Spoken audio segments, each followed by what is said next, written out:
নমস্কাৰ বন্ধু বান্ধৱীসকল, আপোনালোক সকলোকে মোৰ চেনেললৈ পুনৰবাৰ স্বাগতম জনাই মই আজি আকৌ এটা নতুন ভিডিঅ' লৈ আনিছোঁ আপোনালোকৰ আগলৈ। আপোনালোকে চাই ভাল পাব। মই মোৰ ঘৰতে এডাল মহানিমৰ পুলি ৰুই লৈছিলোঁ। এতিয়া অকণমান ডাঙৰেই হৈছে, তাৰে পৰা কেইটামান পাত ছিঙি আনিলোঁ। পাতকেইটাত বহুত ধূলি লাগি আছে, সেইবাবে মই এটা এটাকৈ ভালদৰে চাফা কৰি লৈছোঁ।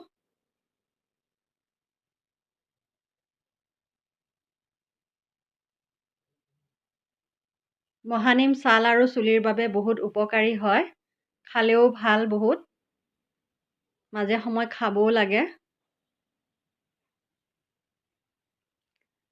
বহুত ধূলি আছিলে, সেইবাবে এবাৰ মই পাতকেইটা আউডালি পানীখিনি পেলাই দিলোঁ, আকৌ ভাল পানী আনিলোঁ। সেয়া এটা মই পিঁয়াজ কাটি ল'লোঁ।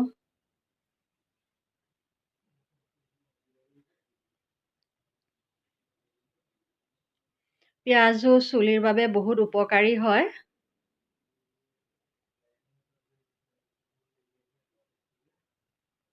পিঁয়াজটো এইদৰে মই সৰু সৰুকৈ কাটি ল'লোঁ, মিহি মিহিকৈ, দেখিছেনে?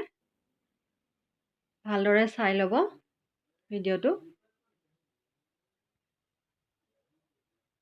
আজি মই কেনেকৈ মহানিমৰ পাত আৰু পিঁয়াজেৰে চুলিৰ যতন ল'ম চাব, আৰু আপোনালোকেও সেইদৰে কৰি চাবচোন। চুলিৰ বাবে বহুত উপকাৰী হয়।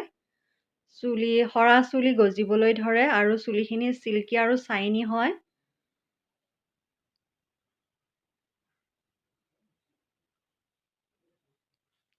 মহানিমৰ পাতখিনি আৰু পিঁয়াজখিনি একেলগে মই এতিয়া বইল কৰিম।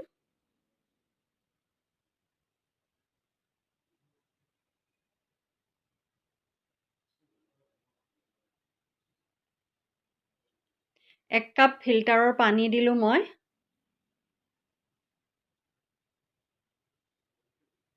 ভালদৰে গোটেইখিনি বইল কৰি ল'ম। বইল কৰি ল'লে এটা কালাৰ ওলাব, তেতিয়া গম পাব হৈ যাব বুলি। আৰু পানীও উতলি উতলি অলপ কমি যাব। মোৰ হৈ গ'ল বইল কৰা। এতিয়া মই অলপ ঠাণ্ডা হ'বলৈ দিম।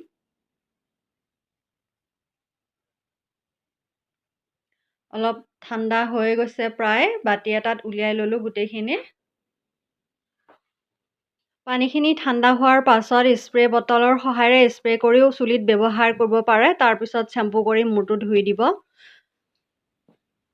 ভালদৰে ঠাণ্ডা হোৱাৰ পাছত মই মূৰত কপাহৰ সহায়েৰে চুলিবোৰ পাৰ্ট পাৰ্ট কৰি লাহে লাহে উলিয়াই ল'ম মই। কপাহৰ সহায়েৰে মই কেনেকৈ লগাই দেখুৱাই দিছোঁ, সেইদৰে আপোনালোকে ব্যৱহাৰ কৰি চাবচোন। বহুত ভাল ফল পাব, বহুত ভাল ৰিজাল্ট পাব। ভিডিঅ'টো চাই থকাৰ বাবে বহুত বহুত ধন্যবাদ। লাইক কৰিব, কমেণ্ট কৰিব, শ্বেয়াৰ কৰিব, ছাবস্ক্ৰাইব কৰিব। ধন্যবাদ।